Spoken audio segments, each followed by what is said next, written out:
ఒక్కసారి కొమ్మూరి గోల్డ్ కి కాల్ చేయండి. తాకట్లో ఉన్న మీ బంగారాన్ని విడిపించి మార్కెట్ ప్రైస్ కి వాళ్ళు కొనుక్కుని మిగతా డబ్బులు మీకు ఇచ్చేస్తారు. నమస్తే, వెల్కమ్ టు మనం టీవీ. ఈ ఏడాది కొత్త సంవత్సరం ఉగాది నుంచి రాశి ఫలాలు ఎలా ఉన్నాయో మన కేసర్ గారిని అడిగి తెలుసుకుందాం. అయ్యా నమస్తే. ఉగాది నుంచి కొత్త సంవత్సరం మొదలవబోతోంది. మరి వృశ్చిక రాశి వారికి ఎలా ఉండబోతుంది అంటారు? పరాభవ సంవత్సరంలో వృశ్చిక రాశి వాళ్ళకి అయితే కనుక గత ఏడాదితో పోలిస్తే ఖచ్చితంగా మంచి ఫలితాలు రావటం అనేది అయితే ఉంటుంది. అయితే ఈ మంచి ఫలితాలు మరింత పెరగటం కోసం అయితే కనుక ఈ ఏడాది వీళ్ళు కనక పుష్యరాగం ధరిస్తే కనుక ఇంకా కొద్దిగా మంచి జరగడానికి ఉంటుంది.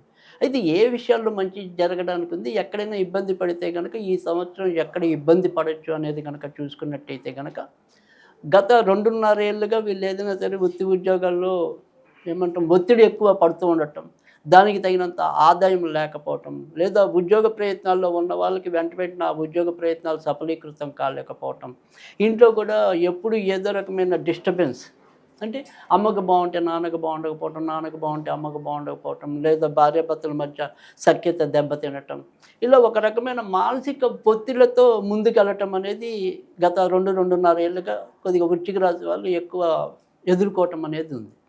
దాంతోపాటుగా ఆర్థిక వ్యవస్థ కూడా ఎప్పటికప్పుడు ఎంత డబ్బు వచ్చినా కూడా అది ఆర్థిక కర్పూరంలా అయిపోతూ ఉండటం, మళ్ళీ కొత్త చోటికి అంటే చేబదులు కనుక్కోండి, లేదా దాన్ని పెంచుకోవడానికి ఎలా వెళ్ళాలి ఈ రకమైన తపనతో ఇబ్బంది పడతాం అనేది కూడా ఉంది. అయితే వీటన్నిటికీ కూడా నెమ్మదిగా ఈ సంవత్సరం వీరికి పరిష్కారం లభించడానికి ఆస్కారం ఎక్కువగా కనిపిస్తుంది. ఎందుకని అంటే కనుక జూలై ఇంచుమించు జూన్ మధ్యలో నుంచి మనకి గురుడు కర్కాటకంలోకి ఊర్చలోకి రావటం అనేది ఉంటుంది, వీళ్ళకి భాగ్యస్థానంలోకి రావటం అనేది ఉంటుంది. కనుక ఆర్థికాధిపతి బుద్ధికారకుడు మంచి ఊర్చలోకి రావటం వల్ల బుద్ధిబలం పెరగటం అనేది ఒకటి, ఆర్థికంగా కూడా ఎదుగుదల రావటం అనేది ఒకటి, ఒక్కోసారి అనుకోని స్థాన మార్పులతో కూడిన అభివృద్ధి కూడా లభించడానికి ఉంటుంది. ఉన్న చోట కాకుండా ఒక్కోసారి వేరే చోటికి మారాల్సిన అవసరం కూడా ఎక్కువ కనిపిస్తుంది. అలాగే ఈ జూన్ తర్వాత నుంచే విద్యార్థులు కూడా మరింత ఉత్తమ ఫలితాలు పొందడానికి ఉంటుంది. కనుక జూన్ దాకా మాత్రం విద్యార్థులు బాగా కొద్దిగా కష్టపడే ముందుకెళ్ళడానికి అవకాశం ఉంటుంది. అదే జూన్ తర్వాత నుంచి చాలా ఎక్కువ స్థాయిలో మంచికి రావటం అనేది ఉంటుంది. మళ్ళీ అతిచారంతో అక్టోబర్ నుంచి గురుడు సింహంలోకి రావటం అనేది ఉంటుంది. అప్పుడు కూడా రాజ్యస్థానంలోకి వస్తాడు కాబట్టి మంచి ఫలితాలు ఉంటాయి.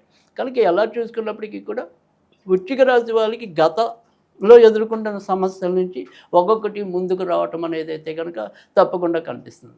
ఇక ఆ తర్వాత వృశ్చిక రాశిలో కొత్తగా పెళ్ళిళ్ళు కావాల్సిన వాళ్ళు ఎవరైనా ఉంటే కనుక వారికి కూడా పెళ్ళిళ్ళు కలిగే బాధ్యత లభిస్తుంది. వీటికి ముఖ్య పరిష్కారం ఏంటంటారు? మరి అంటే ముఖ్య పరిష్కారంగా మనం అంటే మొదట్లోనే మనం చెప్పుకున్న ఏదైనప్పటికీ కూడా ఒకవేళ వీళ్ళకి రత్నం రూపంలో ధరించాలి అనుకుంటే మాత్రం కనక పుష్యరాగం మంచి జరగటం అనేది ఉంటుంది. ఇక పూజల పరంగా ఏదైనా సరే వెళ్ళాలి అనుకున్నప్పుడైతే కనుక ఈ సంవత్సరం అంతా కూడా గురుడితో ఉంది కాబట్టి దత్తాత్రేయుడికి సంబంధించిన పూజలు చేసుకున్నట్టయితే కనుక మరింత మంచి ఫలితాలు రావడానికి కూడా ఉంటుంది.